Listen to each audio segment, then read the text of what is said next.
The Airbus A380 is dead. Last one delivered December 2021. 251 ever built. Line shut down, program over.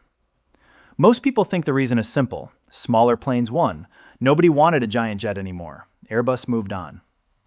But for years, one man was pushing Airbus to save this airplane. He had a plan, he had the orders, he had numbers showing it could work. Airbus told him no, more than once. The A380 didn't just lose a market battle. Airbus made a choice to let it die. So before we get into why Airbus refused to save this thing, there's something about the airplane that almost nobody talks about. The A380-800, the version every airline flew, was never supposed to be the main product. It was supposed to be the opening act, right? The starter. When Airbus designed the A380, they built the wing for a bigger airplane, a stretched version called the -900, that would carry about 120 more passengers. That was the plane they actually wanted to sell. The 800 was just how they'd get things started. But the 900 never happened. By 2010, Airbus was burning through money on A350 development, launching the A320neo, and struggling with the military A400M. They shelved the 900, which, in corporate speak, usually means forever. And that left every airline flying an airplane with a wing built for a heavier plane. Bigger wing, more weight, more drag, more fuel. The 800 was less efficient than it could have been if the wing had been sized for it. Tom Enders, the Airbus CEO, said it himself. The A380-800 was not the aircraft that we actually wanted to build. John Leahy, head of sales, was blunter. You don't build extra weight into the airplane so you can stretch it. You optimize the aircraft, then figure out how to stretch it later. So from the start, the A380 was carrying a compromise baked into its structure. When people later asked for a Neo with new engines, they were asking Airbus to fix a weight problem no engine could fully solve. You can re-engine a plane. You can't re-engine the wing. Most airlines looked at all of this and moved on. Air France retired their whole fleet during the pandemic. Cost the group about 500 million euros just to get rid of them. Singapore scrapped some after 10 years because nobody would buy them secondhand. But one person refused to accept it. Tim Clark, president of Emirates, had built his airline around this airplane. Emirates ordered 123 A380s, nearly half of every one ever built. And Clark has said that before COVID, about 80% of Emirates' profits came from the A380. 80%. This wasn't just a plane for him, it was his business model. So while the rest of the industry walked away, Clark started pushing Airbus for a re-engined version, an A380neo. He pledged at least 60 orders, worked with Airbus engineers on the design, pointing to the Rolls-Royce Trent XWB as the baseline engine, said it could deliver 12 to 14% better fuel burn. He even talked about the UltraFan giving 25% savings. On an airplane this size, that would completely change the math. According to Clark, they got close. We got very close to getting the Neo done, he said. This was an airplane that I think was going to be absolutely brilliant. But Airbus kept saying no. And their response was, kind of dismissive. They always laugh at me, Clark said. I'm the outlier.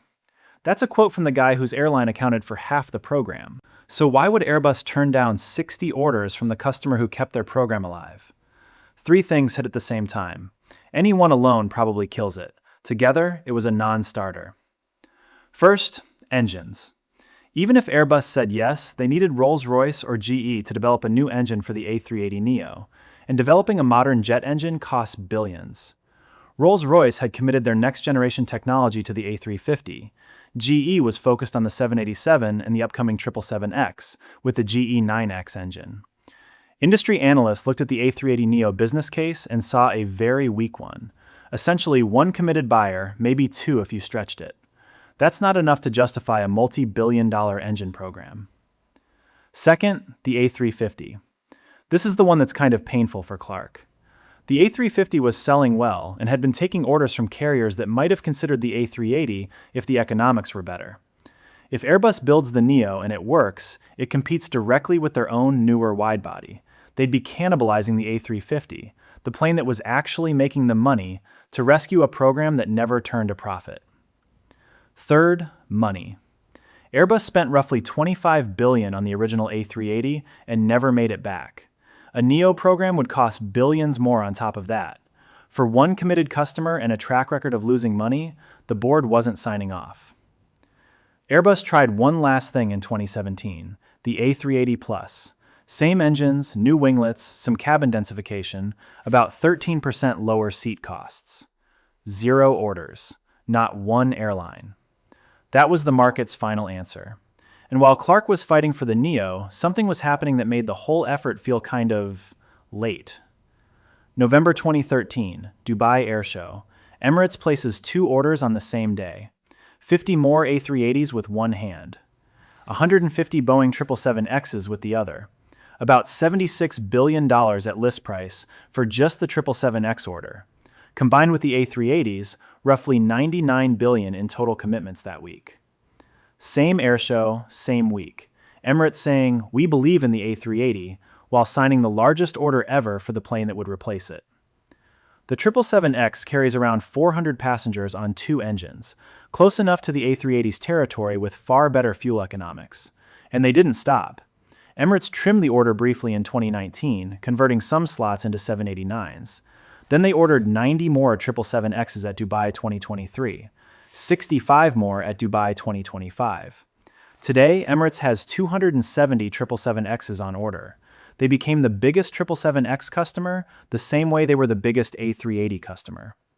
Whatever Clark's heart wanted, his airline was planning for a world without the Super Jumbo. And there's something else the A380 never had, a cargo version. The 747 survived for decades partly because of freight.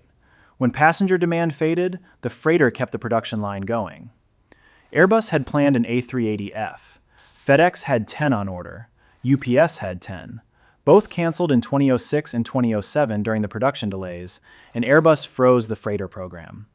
FedEx and UPS never came back.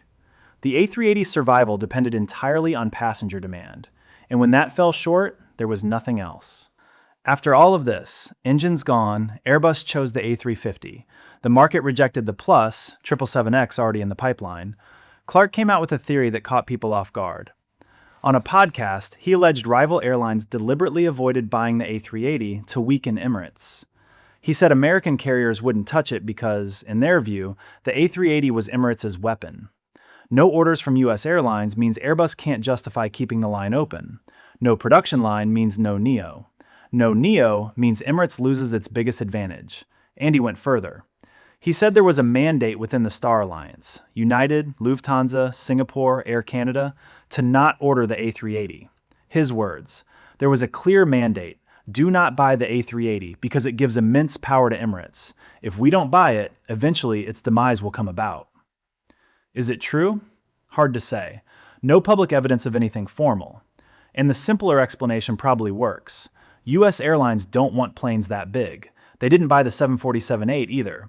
They haven't ordered the 777X. American carriers run on frequency, not capacity.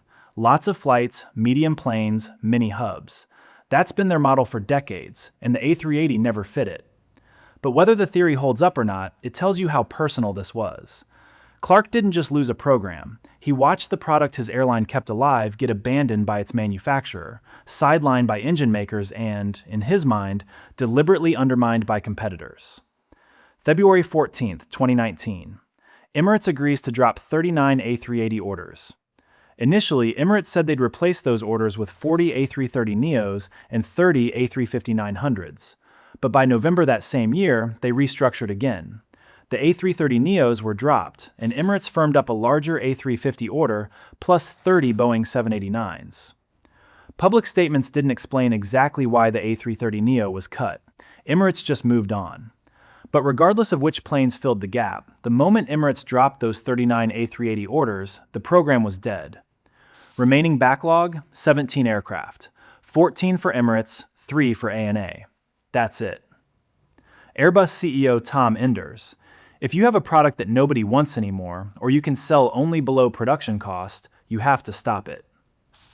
Last delivery, December 2021. 251 aircraft, 14 customers, 14 years of production. But Clark still hasn't stopped. In 2023, he pitched Airbus on a completely new double-decker concept, 4 ultrafan engines, high-wing design, modern composites. His estimate was 20 to 25% lower operating costs than the original A380. Airbus said no, again. And he's made a point worth thinking about. With no A380 and no 747, there's no super jumbo left, nothing carrying 500-plus passengers. Airports are getting more congested. Passenger numbers keep climbing. You can't just add unlimited flights. Heathrow's been maxed out for years. Dubai's approaching it. Clark has argued that without big planes, fares will eventually have to rise at slot-constrained airports because there's no way to add enough capacity with 300-seat jets alone. He might be right, but nobody's building what he wants. And the shift he's frustrated about, airlines moving away from big, spacious cabins towards smaller, tighter, more profitable ones, that's reshaping what happens inside the planes that did survive. The seats are getting smaller, the classes are multiplying, and the gap between the front and back of the plane is wider than it's ever been. Next video is going deep on that. Subscribe if you want it. Meanwhile, Clark's airline has 270 777Xs on order, 73 A350s, and 35 787s. He said recently, "We're a frustrated entity because we need airplanes, and we need them now." The 777X is 7 years late. A350 deliveries have been slow. And the plane Clark actually wanted, the one built for how Emirates operates, will probably never exist.